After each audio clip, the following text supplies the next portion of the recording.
ഈ ഒരു ലെസണിൽ നമ്മൾ പഠിക്കുന്നത് ഇൻറ്റേർണൽ ബ്ലോക്ക് ഡയഗ്രാം ഓഫ് 8086 ആണ്. അതായത് 8086 എന്ന് പറഞ്ഞ മൈക്രോ പ്രോസസ്സറിൽ ഏതൊക്കെ ഫങ്ഷണൽ യൂണിറ്റ്സ് ഉണ്ട്, അതിൻ്റെയൊക്കെ ഓരോന്നിൻ്റെയും ഫങ്ഷണാലിറ്റീസ് എന്തൊക്കെയാണെന്ന് ഇൻ ഡീറ്റെയിൽ ആയിട്ട് പഠിക്കുന്ന സെഷനാണിത്. Micro processor is an integrated circuit with all the functions of a CPU. It cannot be used standalone since unlike a microcontroller, it has no memory or peripherals. CPU അല്ലെങ്കിൽ CPUവിൻ്റെ functionality മാത്രമാണ് ഒരു micro processor ചെയ്യുക. അതായത് അതിനകത്ത് arithmetic and logical ഓപ്പറേഷൻസും plus control signals generate ചെയ്യുക. ഈ രണ്ട് ഫങ്ഷണാലിറ്റീസാണ് മെയിനായിട്ട് ഒരു മൈക്രോ പ്രോസസ്സർ ചെയ്യുന്നത്. ഇതിന് ഇൻറ്റേർണലി മെമ്മറി ഉണ്ടാവില്ല, ദെൻ പെരിഫറൽസും ഉണ്ടാവില്ല. മൈക്രോ കൺട്രോളറിനേക്കാളും ഡിഫറെൻ്റ് ആയിട്ടുള്ള കാര്യം എന്ന് വെച്ചാൽ ഇതിന് മെമ്മറി ഇല്ല ആൻഡ് പെരിഫറൽസും ഇല്ല. Does not have a RAM or ROM inside it. റാമോ റോമോ ഡേറ്റ സ്റ്റോറേജിന് ഉണ്ടാവില്ല. പക്ഷേ ഇൻ്റർമീഡിയറ്റ് റിസൾട്ട് സ്റ്റോർ ചെയ്യാനും intermediate data and final result store ചെയ്യാൻ വേണ്ടി ഇൻറ്റേർണൽ രജിസ്റ്റേഴ്സാണ് ഈ റാമിനും റോമിനും പകരമായിട്ട് യൂസ് ചെയ്യുന്നത്. ഓക്കെ, ഇതാണ് ബ്ലോക്ക് ഡയഗ്രാം ഓഫ് 8086. ഈ ബ്ലോക്ക് ഡയഗ്രത്തിനെ തന്നെ അല്ലെങ്കിൽ ആർക്കിടെക്ചറിനെ രണ്ടായിട്ട് ഡിവൈഡ് ചെയ്തിട്ടുണ്ട്. എക്സിക്യൂഷൻ യൂണിറ്റും ബസ് ഇൻ്റർഫേസ് യൂണിറ്റും. എക്സിക്യൂഷൻ യൂണിറ്റിൻ്റെ മെയിൻ കമ്പോണൻസ് ആണ് general registers, special purpose registers, temporary registers, ALU, flags and execution control system. Bus interface യൂണിറ്റിൻ്റെ മെയിൻ കമ്പോണൻസ് ആണ് segment registers, address adder, instruction queue and bus control logic. Internal ആർക്കിടെക്ചറിനെ രണ്ടായിട്ട് divide ചെയ്തിട്ടുണ്ട്, bus interface യൂണിറ്റും execution യൂണിറ്റും. ഇവ രണ്ടും interact ചെയ്യുന്നത് ഇൻറ്റേർണൽ ബസ്സസ് വെച്ചിട്ടായിരിക്കും ഇൻറ്ററാക്ട് ചെയ്യുക. ഇവിടെ ബസ് ഇൻ്റർഫേസ് യൂണിറ്റ് എന്താ ചെയ്യണമെന്ന് വെച്ചാൽ, ബസ് ഇൻ്റർഫേസ് യൂണിറ്റ് വഴിയാണ് ഇൻസ്ട്രക്ഷൻ മെമ്മറിയിൽ നിന്ന് വരിക. ആ ബസ് ഇൻ്റർഫേസ് യൂണിറ്റ് കൊടുക്കുന്ന ഇൻസ്ട്രക്ഷനും ഡേറ്റയും എക്സിക്യൂട്ട് ചെയ്ത് റിസൾട്ട് തിരിച്ച് ബസ് ഇൻ്റർഫേസ് യൂണിറ്റ് അതിലേക്ക് പ്രൊവൈഡ് ചെയ്യും. ബസ് ഇൻ്റർഫേസ് യൂണിറ്റ് ഒന്നെങ്കിൽ മെമ്മറിയിലേക്ക് അല്ലെങ്കിൽ ഇൻപുട്ട് ഔട്ട്പുട്ട് ഡിവൈസസിനകത്തേക്ക് ഈ ഡാറ്റ റിസൾട്ട് ട്രാൻസ്മിറ്റ് ചെയ്യും. അപ്പോൾ നമ്മൾ ഫസ്റ്റ് പഠിക്കുന്നത് എക്സിക്യൂഷൻ യൂണിറ്റിൻ്റെ ഫങ്ഷണാലിറ്റീസ് ആണ്. എക്സിക്യൂഷൻ യൂണിറ്റിൽ 3 മെയിൻ കമ്പോണൻസ് ആണുള്ളത്: ALU, control unit and internal buses and registers.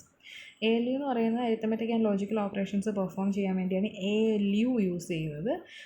8-bit and 16-bit arithmetic operations ഇതിനെ പെർഫോം ചെയ്യാൻ പറ്റും. അതായത് 16-bit മൈക്രോ പ്രോസസ്സറാണ്, 16-bit ALU ആണ്, 16-bit രജിസ്റ്റേഴ്സും ആണ്. അതായത് മാക്സിമം 16-bit ഉള്ള എല്ലാ ഓപ്പറേഷൻസും ഓപ്പറാൻസ് എല്ലാം 16-bit ആണെന്നുണ്ടെങ്കിൽ വർക്ക് ചെയ്യും. അതുപോലെ തന്നെ 8-bit ഓപ്പറേഷൻസിനെയും ഇത് സപ്പോർട്ട് ചെയ്യും. എക്സിക്യൂഷൻ യൂണിറ്റിൻ്റെ ALU സപ്പോർട്ട് ചെയ്യും. എക്സിക്യൂഷൻ യൂണിറ്റ് എന്താ ചെയ്യണമെന്ന് വെച്ചാൽ, ബസ് ഇൻ്റർഫേസ് യൂണിറ്റിൽ നിന്ന് വരുന്ന ഇൻസ്ട്രക്ഷനെ ഫെച്ച് ചെയ്യും, ഇൻസ്ട്രക്ഷനെയും ഡേറ്റയും ഫെച്ച് ചെയ്യും ആൻഡ് ഡീകോഡ് ചെയ്യും, എക്സിക്യൂട്ട് ചെയ്യും. ഇത്തരം കാര്യങ്ങളാണ് എക്സിക്യൂഷൻ യൂണിറ്റ് ചെയ്യുന്നത്. ബസ് ഇൻ്റർഫേസ് വഴി വരുന്ന ഇൻസ്ട്രക്ഷനെയും ഡേറ്റയും ഫെച്ച് ചെയ്യും, ദെൻ ഇൻസ്ട്രക്ഷനെ ഡീകോഡ് ചെയ്ത് എക്സിക്യൂട്ട് ചെയ്യും, ദെൻ അതിൻ്റെ റിസൾട്ട് തിരിച്ച് ബസ് ഇൻ്റർഫേസ് യൂണിറ്റിനകത്തേക്ക് പ്രൊവൈഡ് ചെയ്യും. ഓക്കെ, ഇതിന് വേണ്ടി സപ്പോർട്ട് ചെയ്യാൻ വേണ്ടി യൂസ് ചെയ്യുന്ന അല്ലെങ്കിൽ ഈ ഓപ്പറേഷൻസ് പെർഫോം ചെയ്യാൻ വേണ്ടി കുറേ സപ്പോർട്ടിംഗ് രജിസ്റ്റേഴ്സിന് ആവശ്യമുണ്ട്. അതാണ് രജിസ്റ്റർ സെറ്റ് ഓഫ് 8086 എന്ന് പറയുന്നത്. ഇൻറ്റേർണൽ രജിസ്റ്റേഴ്സ് എന്ന് വെച്ചാൽ ഓൺ ചിപ്പ് റാം ആണ്. ടെമ്പററി സ്റ്റോറേജിന് വേണ്ടി യൂസ് ചെയ്യുന്ന ഓൺ ചിപ്പ് റാമിനെയാണ് നമ്മൾ ഇൻറ്റേർണൽ രജിസ്റ്റേഴ്സ് എന്ന് പറയുക. അതായത് മെമ്മറി ഒന്നും നമുക്ക് മൈക്രോ പ്രോസസ്സറിനകത്തില്ല. അതിൻ്റെ ഒരു എന്താ പറയുക, അതിനെ ഓവർകം ചെയ്യാൻ വേണ്ടിയാണ് ഇൻറ്റേർണൽ രജിസ്റ്റേഴ്സ് ഇൻക്ലൂഡ് ചെയ്തിരിക്കുന്നത്. ഇതാണ് രജിസ്റ്റർ മോഡൽ ഓഫ് 8086. 4 ഡിഫറെൻറ്റ് ഗ്രൂപ്പായിട്ട് ഡിവൈഡ് ചെയ്തിട്ടുണ്ട്. General data register, segment register, flags and pointers and index registers. നമ്മൾ ആദ്യം നോക്കുന്നത് ജനറൽ ഡേറ്റ രജിസ്റ്റേഴ്സ് ആണ്. 4 ജനറൽ പർപ്പസ് രജിസ്റ്റേഴ്സ് ആണുള്ളത്: AX, BX, CX and DX. AX എന്ന് വെച്ച് കഴിഞ്ഞാൽ അക്യുമുലേറ്റർ, BX എന്ന് വെച്ച് കഴിഞ്ഞാൽ ബേസ് രജിസ്റ്റർ, CX എന്ന് വെച്ച് കഴിഞ്ഞാൽ കൗണ്ട് രജിസ്റ്റർ, DX എന്ന് വെച്ച് കഴിഞ്ഞാൽ ഡേറ്റ രജിസ്റ്റർ. ഇതെല്ലാം 16-bit ആണ്. അതുകൊണ്ട് തന്നെ ഇതിനെയൊക്കെ 2 പാർട്ടായിട്ട് നമുക്ക് എടുക്കാം. 8-bit എന്ന് പറഞ്ഞ രീതിയിൽ 8-bit ഈച്ച് ആയിട്ടുള്ള 2 പാർട്ടായിട്ട് എടുക്കാം. അത് എൻ്റെ ഹയർ ഓർഡർ ബിറ്റ്സിനെ AH വെച്ചിട്ടും ലോവർ ഓർഡർ ബിറ്റ്സിനെ L വെച്ചിട്ടും റെപ്രസെൻറ്റ് ചെയ്യും. അപ്പോൾ AXന് തന്നെ 2 പാർട്ടുണ്ട്, AHും ALും. AH എന്ന് പറയുന്നത് ഹയർ ഓർഡർ ബിറ്റ്സും AL എന്ന് പറയുന്നത് ലോവർ ഓർഡർ ബിറ്റ്സ് ആയിരിക്കും. അതുപോലെ തന്നെ BXനകത്തും BHും BLും ഉണ്ട്. BH എന്ന് പറയുന്നത് ഹയർ ഓർഡർ ബിറ്റ്സും BL എന്ന് പറയുന്നത് ലോവർ ഓർഡർ ബിറ്റ്സും. അതുപോലെ തന്നെ CXലും ഉണ്ട്, DXലും ഉണ്ട്. ഓരോന്നിൻ്റെ ഫങ്ഷണാലിറ്റി നോക്കാം. AX, BX, CX register intermediate results store ചെയ്യാൻ, എക്സിക്യൂഷൻ്റെ ഇടയിൽ വരുന്ന ഇൻ്റർമീഡിയറ്റ്സ് റിസൾട്ട് സ്റ്റോർ ചെയ്യാൻ വേണ്ടിയാണ് AX, BX, CX, DX മെയിനായിട്ട് യൂസ് ചെയ്യുന്നത്. AX എന്ന് പറയുന്നത് നമ്മൾ അക്യുമുലേറ്റർ എന്ന് വിളിക്കും. ഈ AX രജിസ്റ്റർ യൂസ് ചെയ്യാൻ എന്തിനാണെന്ന് വെച്ചാൽ ഓപ്പറേഷൻസിന് വേണ്ടി അല്ലെങ്കിൽ ഇൻസ്ട്രക്ഷൻസിന് വേണ്ടിയുള്ള ഓപ്പറാൻഡ്സും അതുപോലെ തന്നെ എക്സിക്യൂട്ട് ചെയ്ത് കഴിഞ്ഞാൽ കിട്ടുന്ന റിസൾട്ടും സ്റ്റോർ ചെയ്യാൻ വേണ്ടിയാണ് ഈ AX രജിസ്റ്റർ യൂസ് ചെയ്യുന്നത്. പിന്നെ അക്യുമുലേറ്റർ എന്ന് പറയും. BX രജിസ്റ്റർ എന്ന് പറയുന്നത് മെമ്മറി അഡ്രസ്സസിനെ ഹോൾഡ് ചെയ്യാൻ വേണ്ടി യൂസ് ചെയ്യുന്നതാണ് ബേസ് രജിസ്റ്റർ. അതിനകത്ത് ഈ രജിസ്റ്ററിൽ മെമ്മറി അഡ്രസ്സസ്, ഓരോ ലൊക്കേഷൻ്റെ മെമ്മറി അഡ്രസ്സ് അല്ലെങ്കിൽ ബേസ് അഡ്രസ്സ് അല്ലെങ്കിൽ ഓഫ്സെറ്റ് അഡ്രസ്സ് ആയിരിക്കും സ്റ്റോർ ചെയ്ത് വെച്ചിട്ടുണ്ടാവുക. CX രജിസ്റ്റർ എന്ന് വെച്ച് കഴിഞ്ഞാൽ കൗണ്ടിങ് രജിസ്റ്റർ. അതായത് ഇൻ കേസ് നമ്മൾ ഏതെങ്കിലും ലൂപ്പ് അല്ലെങ്കിൽ ഫോർ ലൂപ്പ്, വൈൽ ലൂപ്പ് അങ്ങനെ ഏതെങ്കിലും ലൂപ്പ് യൂസ് ചെയ്യുകയാണെന്നുണ്ടെങ്കിൽ, ലൂപ്പ് ഓപ്പറേഷൻ അല്ലെങ്കിൽ ഐട്രേഷൻസ് യൂസ് ചെയ്യുകയാണെന്നുണ്ടെങ്കിൽ അതിൻ്റെ കൗണ്ട് ഇൻഫർമേഷൻ സ്റ്റോർ ചെയ്യാൻ വേണ്ടിയാണ് കൗണ്ടിങ് രജിസ്റ്റർ യൂസ് ചെയ്യുന്നത്. അതായത് ഇപ്പോൾ 10 times ഒരു ലൂപ്പ് വർക്ക് ചെയ്യണം അല്ലെങ്കിൽ ഒരു ഇൻസ്ട്രക്ഷൻ വർക്ക് ചെയ്യണമെന്നുണ്ടെങ്കിൽ ആ 10 എന്നുള്ള കൗണ്ടിനെ സ്റ്റോർ ചെയ്യാൻ വേണ്ടിയാണ് ഈ കൗണ്ടിങ് രജിസ്റ്റർ യൂസ് ചെയ്യുക. DX എന്ന് പറയുന്നത് ഡേറ്റ രജിസ്റ്ററാണ്. AXൻ്റെ കൂടെ കമ്പൈൻ ചെയ്ത് യൂസ് ചെയ്യുന്ന രജിസ്റ്ററാണ് DX, ഡേറ്റ രജിസ്റ്റർ. അതായത് ഈ രജിസ്റ്ററൊക്കെ 16 ബിറ്റാണ്. പക്ഷേ ഒരു 32 ബിറ്റ് വാല്യൂസിൻ്റെ അരിത്തമെറ്റിക് എന്തെങ്കിലും വന്നു കഴിഞ്ഞാൽ അത് വർക്കൗട്ട് ചെയ്യാൻ വേണ്ടി ഈ AXും DXും കൂടെ കമ്പൈൻ ചെയ്തൊരു 32 ബിറ്റ് രജിസ്റ്ററായിട്ട് ആക്ട് ചെയ്യും. ഇത്രയാണ് ജനറൽ പർപ്പസ് രജിസ്റ്റേഴ്സ്. ഇനിയുള്ളത് സ്പെഷ്യൽ പർപ്പസ് രജിസ്റ്റേഴ്സാണ്. ഇതെല്ലാം 16 ബിറ്റ് രജിസ്റ്റേഴ്സാണ്. Stack point, base point, source index and destination index. Stack pointer use ചെയ്യുന്നത് എന്തിനാണെന്ന് വെച്ചാൽ സ്റ്റാക്കിനകത്ത് ടോപ്പ് ഇൻഡിക്കേറ്റ് ചെയ്യാൻ വേണ്ടിയാണ് സ്റ്റാക്ക് പോയിൻ്റ് യൂസ് ചെയ്യുന്നത്. അതായത് it always points to the top of the stack. Then base pointer use ചെയ്യുന്നത് എന്തിനാണെന്ന് വെച്ചാൽ സ്റ്റാക്കിനകത്ത് ഏതൊരു പെർട്ടിക്കുലർ ലൊക്കേഷനെയും ആക്സസ് ചെയ്യാൻ വേണ്ടി യൂസ് ചെയ്യുന്നതാണ് ബേസ് പോയിൻ്റർ. അതായത് റാൻഡം ലൊക്കേഷൻ, സ്റ്റാക്കിനുള്ള ഏതൊരു റാൻഡം ലൊക്കേഷനെ ആക്സസ് ചെയ്യാൻ വേണ്ടിയാണ് ബേസ് പോയിൻ്റർ യൂസ് ചെയ്യുന്നത്. സ്റ്റാക്ക് പോയിൻ്റർ എപ്പോഴും സ്റ്റാക്കിൻ്റെ ടോപ്പിനെ ആയിരിക്കും പോയിൻ്റ് ഔട്ട് ചെയ്യുക. ബേസ് പോയിൻ്റർ എന്ന് വെച്ച് കഴിഞ്ഞാൽ ആ സ്റ്റാക്കിനകത്തെ ഇപ്പം ഫസ്റ്റ് ലൊക്കേഷൻ ആവാം, തേർഡ് ലൊക്കേഷൻ ആവാം, 100th ലൊക്കേഷൻ ആവാം, ഏത് ലൊക്കേഷൻ വേണമെങ്കിലും ആകാം. Then source index register, data സെഗ്മെൻറ്റിലുള്ള ഓഫ്സെറ്റ് അഡ്രസ്സിനെ സ്റ്റോർ ചെയ്യാൻ വേണ്ടിയാണ് സോഴ്സ് ഇൻഡെക്സ് രജിസ്റ്റർ യൂസ് ചെയ്യുക. ദെൻ ഡെസ്റ്റിനേഷൻ ഇൻഡെക്സ് രജിസ്റ്റർ എന്ന് പറയുന്നത് എക്സ്ട്രാ സെഗ്മെൻറ്റിലെ ഓഫ്സെറ്റ് വാല്യൂ അല്ലെങ്കിൽ ഡിസ്പ്ലേസ്മെൻറ്റ് വാല്യൂസ് ഇൻഡിക്കേറ്റ് ചെയ്യുക അല്ലെങ്കിൽ റാൻഡം ലൊക്കേഷനെ ഇൻഡിക്കേറ്റ് ചെയ്യാൻ വേണ്ടിയാണ് ഡെസ്റ്റിനേഷൻ ഇൻഡെക്സ് യൂസ് ചെയ്യുക. ഇത്രയുമാണ് സ്പെഷ്യൽ പർപ്പസ് രജിസ്റ്റേഴ്സ്. നെക്സ്റ്റ് വരുന്നത് ഫ്ലാഗ് രജിസ്റ്റേഴ്സ്. ഇതെല്ലാം എക്സിക്യൂഷൻ യൂണിറ്റിനകത്തുള്ളതാണ്. ഫ്ലാഗ് രജിസ്റ്റേഴ്സ് എന്ന് വെച്ചാൽ മൈക്രോ പ്രൊസസ്സറിൻ്റെ കറണ്ട് സ്റ്റേറ്റസിനെ ഇൻഡിക്കേറ്റ് ചെയ്യാൻ വേണ്ടി, റെപ്രസെൻറ്റ് ചെയ്യാൻ വേണ്ടിയാണ് ഫ്ലാഗ് അല്ലെങ്കിൽ സ്റ്റാറ്റസ് രജിസ്റ്റർ യൂസ് ചെയ്യുന്നത്. 16 ബിറ്റാണിത്. ഇതിനകത്ത് 9 ഫ്ലാഗ്സ് ആണ് മെയിൻലി യൂസ് ചെയ്യുന്നത്. ബാക്കി റിമൈനിങ് ബിറ്റ്സ് എന്ന് പറഞ്ഞാൽ അൺയൂസ്ഡ് ആണ്. 16 ബിറ്റാണുള്ളത്. അതിനകത്ത് ഔട്ട് ഓഫ് 16 9 ബിറ്റ്സ് മാത്രമാണ് യൂസ് ചെയ്യുന്നുള്ളൂ. അതിനെ തന്നെ രണ്ടായിട്ട് ഡിവൈഡ് ചെയ്തിട്ടുണ്ട്. കണ്ടീഷണൽ ഫ്ലാഗ്സും കൺട്രോൾ ഫ്ലാഗ്സും. 6 കണ്ടീഷണൽ ഫ്ലാഗ്സും 3 കൺട്രോൾ ഫ്ലാഗ്സും ആണുള്ളത്. കണ്ടീഷണൽ ഫ്ലാഗ്സ് ഏതൊക്കെയാണെന്ന് വെച്ചാൽ carry flag, parity flag, auxiliary carry flag, sign flag, zero flag and overflow flag. ഇത്രയുമാണ് കണ്ടീഷണൽ ഫ്ലാഗ്സ് എന്ന് പറയുന്നത്. ഇതാണ് 16 ബിറ്റ് ഫ്ലാഗ് രജിസ്റ്ററിൻ്റെ ബിറ്റ് പാറ്റേൺ. അതിനകത്ത് 0 തൊട്ട് 15 വരെ ബിറ്റ്സിനെ ഇൻഡിക്കേറ്റ് ചെയ്തിട്ടുണ്ട്. യു എന്ന് പറയുന്നത് റിസർവ്ഡ് ആണ്, ഇത് യൂസ് ചെയ്യുന്നില്ല. ബാക്കി 16-നകത്ത് ബാക്കി 9 എണ്ണം മാത്രമാണ് യൂസ് ചെയ്യുന്നുള്ളൂ. അതിനകത്ത് 6 എണ്ണം കൺട്രോൾ ഫ്ലാഗ്സ് ആണ്.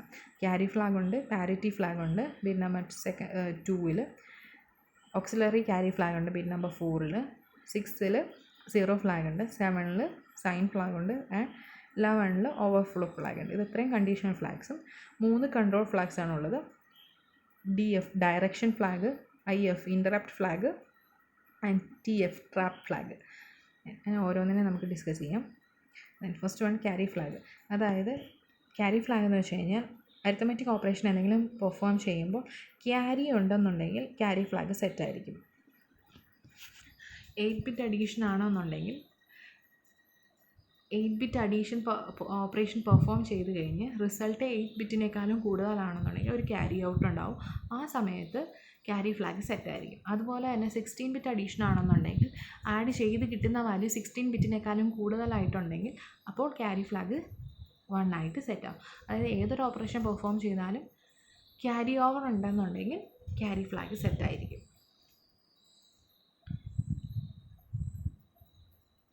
നെക്സ്റ്റ് വന്ന് പാരിറ്റി ഫ്ലാഗ്. പാരിറ്റി ഫ്ലാഗ് എന്ന് വെച്ച് കഴിഞ്ഞാൽ റിസൾട്ടിനകത്ത് ഈവൻ പാരിറ്റി ആണോ ഓഡ് പാരിറ്റി ആണോ എന്ന് റെപ്രസെൻറ്റ് ചെയ്യാൻ വേണ്ടിയാണ് പാരിറ്റി ഫ്ലാഗ് യൂസ് ചെയ്യുന്നത്. മെയിനായിട്ട് ലോവർ ഓർഡർ 8 ബിറ്റ്സിനകത്ത് 8 ബിറ്റ്സിലാണത് നമ്മൾ ചെക്ക് ചെയ്യുക. റിസൾട്ടിൻ്റെ ലോവർ ഓർഡർ 8 ബിറ്റ്സിൽ ഈവൻ നമ്പർ ഓഫ് വൺസ് ആണോ ഓഡ് നമ്പർ ഓഫ് വൺസ് ആണോ എന്ന് ഇൻഡിക്കേറ്റ് ചെയ്യാൻ വേണ്ടിയാണ് പാരിറ്റി ഫ്ലാഗ് യൂസ് ചെയ്യുക. ഇപ്പോൾ 16 ബിറ്റ് ഡേറ്റയാണ് റിസൾട്ട് ഉണ്ടെന്നുണ്ടെങ്കിൽ ലോവർ ഓർഡർ 8 ബിറ്റ്സ് എടുക്കും. അതിനകത്ത് നമ്പർ ഓഫ് വൺസ് എത്രയുണ്ടെന്ന് നോക്കും. Number of ones even number ആണെന്നുണ്ടെങ്കിൽ ഈവൻ പാരിറ്റിയാണ്. നമ്പർ ഓഫ് വൺസ് ഓഡ് ആണെന്നുണ്ടെങ്കിൽ ഓഡ് പാരിറ്റിയാണ്. ഈവൻ പാരിറ്റി ആണെന്നുണ്ടെങ്കിൽ മാത്രം പാരിറ്റി ഫ്ലാഗ് സെറ്റ് ആവും. ഓഡ് പാരിറ്റി ആണെന്നുണ്ടെങ്കിൽ അൺസെറ്റ് ചെയ്യുക, അല്ലെങ്കിൽ 0 ആയിരിക്കും വാല്യൂ. ഫോർ എക്സാമ്പിൾ 8 ബിറ്റ് എന്ന് പറയുന്നത് 10110111 ആണെന്നുണ്ടെങ്കിൽ ഇതിനകത്ത് 1 2 3 4 5 6 വൺസ് ഉണ്ട്. 6 വൺ എന്ന് പറഞ്ഞാൽ ഈവൻ നമ്പറാണ്. 6 എന്ന് പറഞ്ഞാൽ ഈവൻ നമ്പറാണ്, അതുകൊണ്ട് ഈവൻ പാരിറ്റിയാണ്. അപ്പോൾ പാരിറ്റി ഫ്ലാഗ് 1 ആയിട്ട് സെറ്റ് ചെയ്യും. Means for second example 3 ones ആണുള്ളത്. അപ്പം 3 എന്ന് പറയുന്നത് ഓഡ് നമ്പറാണ്, അതുകൊണ്ട് ഓഡ് പാരിറ്റി ആയിരിക്കും. അതുകൊണ്ട് പാരിറ്റി ഫ്ലാഗ് 0 ആയിരിക്കും. Next one is auxiliary flag. Auxiliary flag use ചെയ്യുന്നത് BCD അഡീഷൻ ടൈമിൽ ലോവർ നിബിളിൽ നിന്ന് അപ്പർ നിബിളിനകത്തേക്ക് ഒരു ക്യാരി ഓവർ ഉണ്ടെന്നുണ്ടെങ്കിൽ ആ ടൈമിലായിരിക്കും ഓക്സിലറി ക്യാരി ഫ്ലാഗ് സെറ്റ് ചെയ്യുക. നോർമലി യൂസ് ചെയ്യുന്ന BCD അരിത്തമെറ്റിക്കിലാണ്. ബൈനറി കോഡഡ് ഡെസിമൽ കൺവേർഷനകത്തൊക്കെയാണ് മെയിനായിട്ട് ഈ ഓക്സിലറി ഫ്ലാഗ് വരിക. അതായത് ലോവർ ഓർഡർ നിബിൾ എന്ന് പറയുമ്പം D0 തൊട്ട് D3 വരെ. ആ D3ന്ന് D4 ഒരു ക്യാരി ഓവർ ഉണ്ടെന്നുണ്ടെങ്കിൽ ഈ ഫ്ലാഗ് ഓക്സിലറി ക്യാരി ഫ്ലാഗ് സെറ്റായിരിക്കും. നെക്സ്റ്റ് ആണ് ഈ zero flag. Zero flag set ആവണമെന്നുണ്ടെങ്കിൽ, അതായത് 1 വാല്യൂ വരണം എന്നുണ്ടെങ്കിൽ, അരിത്തമെറ്റിക് അല്ലെങ്കിൽ ലോജിക്കൽ ഓപ്പറേഷൻ്റെ റിസൾട്ട് 0 ആണെന്നുണ്ടെങ്കിൽ സീറോ ഫ്ലാഗ് സെറ്റായിരിക്കും. അപ്പം 2 - 2 ചെയ്ത് കഴിഞ്ഞാൽ നമുക്ക് റിസൾട്ട് 0 കിട്ടും. ആ റിസൾട്ട് 0 ആണെന്നുണ്ടെങ്കിൽ സീറോ ഫ്ലാഗ് സെറ്റായിരിക്കും. അല്ലാത്ത കേസിൽ സീറോ ഫ്ലാഗിൻ്റെ വാല്യൂ 0 ആയിരിക്കും. Next is sign flag. Sign flag എന്ന് വെച്ച് കഴിഞ്ഞാൽ നമ്മുടെ റിസൾട്ട് ഓപ്പറേഷൻ ചെയ്ത് കഴിയുമ്പോൾ നമുക്ക് കിട്ടുന്ന റിസൾട്ട് എന്ന് പറഞ്ഞാൽ നെഗറ്റീവ് ആണെന്നുണ്ടെങ്കിൽ സൈൻ ഫ്ലാഗ് സെറ്റ് ആയിരിക്കും. പോസിറ്റീവ് വാല്യൂ ആണെന്നുണ്ടെങ്കിൽ സൈൻ ഫ്ലാഗിൻ്റെ വാല്യൂ 0 ആയിരിക്കും. Next one is overflow flag. അതായത് നമ്മുടെ റിസൾട്ട്, അതായത് നമ്മുടെ എക്സിക്യൂഷൻ ചെയ്ത് കിട്ടി അല്ലെങ്കിൽ ഇൻസ്ട്രക്ഷൻ്റെ പ്രോസസ്സിങ് കഴിഞ്ഞ് കിട്ടുന്ന റിസൾട്ട് നമ്മുടെ സിസ്റ്റം കപ്പാസിറ്റിയേക്കാൾ എക്സീഡ് ചെയ്യുകയാണെന്നുണ്ടെങ്കിൽ ഓവർഫ്ലോ ആയിരിക്കും. ആ ടൈമിൽ ഓവർഫ്ലോ ഫ്ലാഗ് സെറ്റ് ആയിരിക്കും. അതായത് നമ്മൾ 2 വാല്യൂസ് 16 ബിറ്റ് വാല്യൂസ് ആഡ് ചെയ്ത് കഴിയുമ്പോൾ നമുക്ക് 16 ബിറ്റിനേക്കാളും കൂടുതലാണ് കിട്ടുന്നതെങ്കിൽ നമുക്ക് അതിനെ റെപ്രസെൻറ്റ് ചെയ്യാൻ പറ്റത്തില്ല. ആ സമയത്ത് ഓവർഫ്ലോ ഫ്ലാഗ് 1 ആയിട്ട് സെറ്റ് ചെയ്യും. അല്ലാത്ത കേസിൽ 0 ആയിരിക്കും. Next is control flag. അതായത് എക്സിക്യൂഷൻ യൂണിറ്റിൻ്റെ ഓപ്പറേഷനെ കൺട്രോൾ ചെയ്യാൻ വേണ്ടി ജനറേറ്റ് ചെയ്യുന്ന ഫ്ലാഗ്സ് ആണ്, അല്ലെങ്കിൽ സിഗ്നൽസ് ആണ് കൺട്രോൾ ഫ്ലാഗ്സ് എന്ന് പറയുന്നത്. 3 എണ്ണമാണുള്ളത്: trap flag, interrupt flag, direction flag. Trap flag use ചെയ്യണമെന്ന് വെച്ചാൽ ഡീബഗിങ് ടൈമിൽ ഓരോ ഇൻസ്ട്രക്ഷനായിട്ട് എക്സിക്യൂട്ട് ചെയ്യാൻ, ഇൻസ്ട്രക്ഷൻ 1 by 1 ആയിട്ട് എക്സിക്യൂട്ട് ചെയ്യാൻ വേണ്ടിയാണ് ട്രാപ്പ് ഫ്ലാഗ് യൂസ് ചെയ്യുന്നത്. It is used for single step control and allows the user to execute one instruction at a time for debugging. Next interrupt flag എന്ന് വെച്ച് കഴിഞ്ഞാൽ ഇൻറ്ററപ്റ്റ് എനേബിൾ ഡിസേബിൾ ഫ്ലാഗാണ്. അതായത് ഈ flag 1 ആണെന്നുണ്ടെങ്കിൽ interrupt enabled condition ആയിരിക്കും. 0 ആണെന്നുണ്ടെങ്കിൽ interrupt disabled condition ആയിരിക്കും. Interrupt enabled condition എന്ന് വെച്ച് കഴിഞ്ഞാൽ നമ്മുടെ കറണ്ട് പ്രോസസ്സിൻ്റെ ഇടയിൽ ഏതൊരു പെർട്ടിക്കുലർ ഓപ്പറേഷൻ വന്നു കഴിഞ്ഞാൽ അല്ലെങ്കിൽ ഇൻറ്ററപ്റ്റ് ചെയ്യാനായിട്ട് നമ്മൾ അലോ ചെയ്യുന്നതാണ് ഇൻറ്ററപ്റ്റ് എനേബിൾഡ് കണ്ടീഷൻ. ഇത് 0 ഇൻറ്ററപ്റ്റ് ഡിസേബിൾഡ് കണ്ടീഷൻ ആണെന്നുണ്ടെങ്കിൽ 0 ആയിരിക്കും വാല്യൂ. അതായത് നമ്മുടെ പ്രോസസ്സ് ഏതൊരു ഓപ്പറേഷൻ എക്സിക്യൂട്ട് ചെയ്യാനോ അതിനെ വേറെ ഒരു എക്സ്റ്റേണൽ ഡിവൈസ് വെച്ചിട്ടും ഇൻറ്ററപ്റ്റ് ചെയ്യാൻ പറ്റത്തില്ല. അപ്പോൾ ഇൻറ്ററപ്റ്റിനെ എനേബിൾ ചെയ്യണോ ഡിസേബിൾ ചെയ്യണോ എന്ന് ഇൻഡിക്കേറ്റ് ചെയ്യുന്ന ഫ്ലാഗാണ് interrupt flag. Then direction flag. ഇത് മെയിനായിട്ടും സ്ട്രിങ് ഓപ്പറേഷന് വേണ്ടിയാണ് യൂസ് ചെയ്യുന്നത്. അതായത് സ്ട്രിങ്സിൻ്റെ ബൈറ്റ്സിനെ ഹയർ മെമ്മറി അഡ്രസ്സിൽ നിന്ന് ആക്സസ് ചെയ്യണോ ലോവർ മെമ്മറി അഡ്രസ്സിൽ നിന്ന് ആക്സസ് ചെയ്യണോ എന്ന് ഇൻഡിക്കേറ്റ് ചെയ്യാനാണ് ഡയറക്ഷൻ ഫ്ലാഗ് യൂസ് ചെയ്യുന്നത്. When it is set, then string bytes are accessed from the higher memory address to lower memory address. അതായത് ഡയറക്ഷൻ ഫ്ലാഗ് 1 ആണെന്നുണ്ടെങ്കിൽ സ്ട്രിങ്ങിൻ്റെ ബൈറ്റ്സിനെ ഹയർ മെമ്മറി അഡ്രസ്സിൽ നിന്ന് ലോവർ മെമ്മറി അഡ്രസ്സിലേക്കായിരിക്കും ആക്സസ് ചെയ്യുക. അല്ലെങ്കിൽ ഈ ഡയറക്ഷൻ ഫ്ലാഗ് 0 ആണെന്നുണ്ടെങ്കിൽ ലോവർ മെമ്മറി അഡ്രസ്സിൽ നിന്ന് ഹയർ മെമ്മറി അഡ്രസ്സിലേക്കായിരിക്കും ആക്സസ് ചെയ്യുക. ഇത് ഇത്രയുമാണ് എക്സിക്യൂഷൻ യൂണിറ്റിൻ്റെ ഇമ്പോർട്ടൻറ്റ് കമ്പോണൻറ്റ്സ്.